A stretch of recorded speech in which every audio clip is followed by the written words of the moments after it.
All right, the AI boom is, well, it's everywhere, right? But have you ever stopped to think about what's actually powering it all? Today, we're going to pull back the curtain and deconstruct the entire AI industry, layer by layer. We're talking the business, the tech, the whole shebang. So let's get into it. And you know, it really all starts with some absolutely mind-blowing numbers. Take this one, $2 trillion. That's the valuation of a single company, NVIDIA.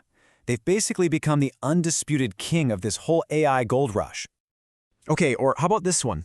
262%. That's the year-over-year growth for just one of Baidu's revenue streams, their AI native marketing stuff. And look, this isn't some far-off prediction. This is cash in the bank right now.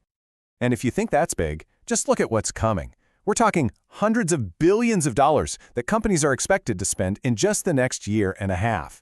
And most of that is on something called AI inference, which is basically just the fancy term for actually using an AI. Don't worry, we'll get back to that in a minute. So all these crazy numbers, it really makes you wonder, right? What's the machinery behind it all? What are the actual parts, the different layers, the business models that are making this whole thing tick? Well, that's exactly what we're going to break down today. So we're going to tackle this with a really simple framework we're calling the AI stack. Think of it like building a house. We'll start at the very bottom with a foundation. That's the raw compute power. Then we'll talk about the fuel, which is all the data. After that, we'll look at the engine, the AI models themselves. And finally, we get to the good part, the payoff, where all of this turns into real-world applications. Ready? Let's go.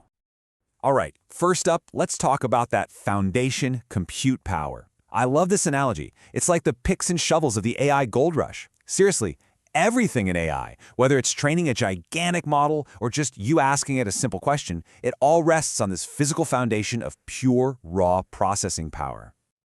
And when you talk about compute power, you are really talking about one company. I mean, look at this. In 2023, NVIDIA controlled a staggering 65% of the AI chip market for data centers. The demand for their chips is so insane that their biggest problem isn't their competitors, it's literally just how fast they can physically make them. That's a pretty good problem to have. So why is everyone scrambling for these chips? Well, it mostly comes down to that thing I mentioned earlier, AI inference. It sounds technical, but it's super simple. It's just what happens when you use the AI. Every single time you ask a chatbot a question, or generate an image, or use any AI tool, that's inference. And that is what's absolutely exploding in the business world right now. So if you're facing that kind of market, what's your move? Well, if you're a massive player like Baidu, you don't play someone else's game. You build your own. They went ahead and developed their own chip, the Kunlun chip, basically to control their own destiny. It lets them manage costs, innovate faster, and by using tens of thousands of them for their own products and landing huge contracts, they're creating a real domestic alternative. Smart, right? Okay, so we've got the hardware. The foundation is laid. But what do you put in the tank? What's the fuel for this engine? That brings us to our next layer. High-quality data. Because you can have the most powerful computer chip in the world, but it is absolutely useless without its energy source. And this energy doesn't just show up ready to go. Nope, it has to be refined. And that process is called data labeling. This is a huge and honestly, often invisible part of the whole AI supply chain. It's where actual people have to teach the AI what it's looking at.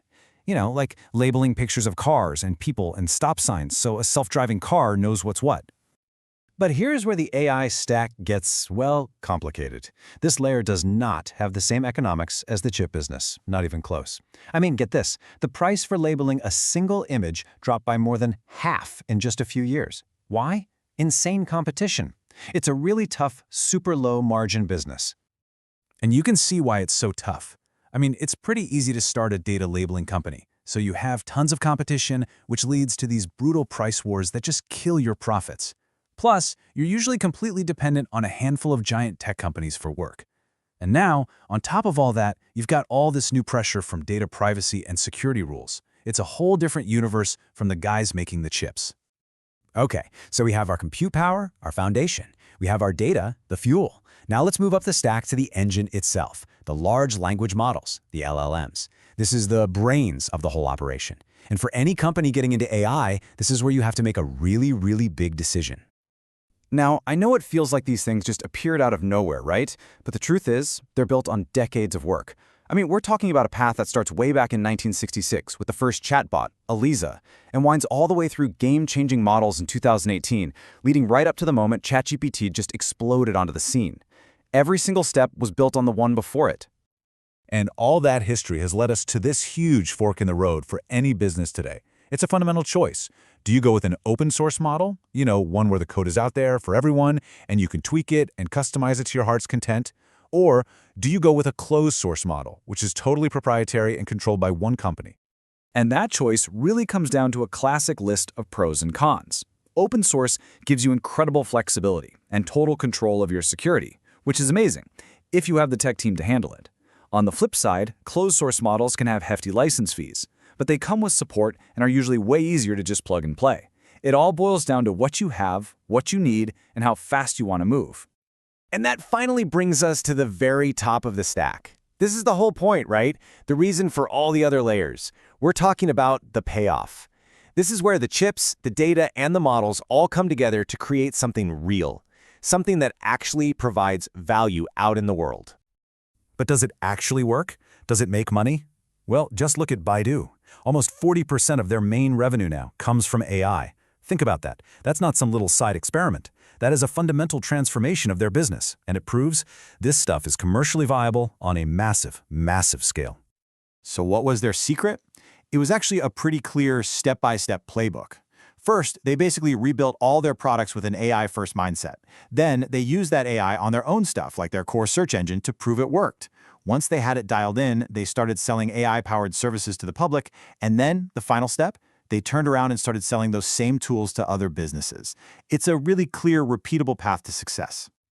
And look, this isn't just a Baidu thing. This same basic idea is playing out everywhere.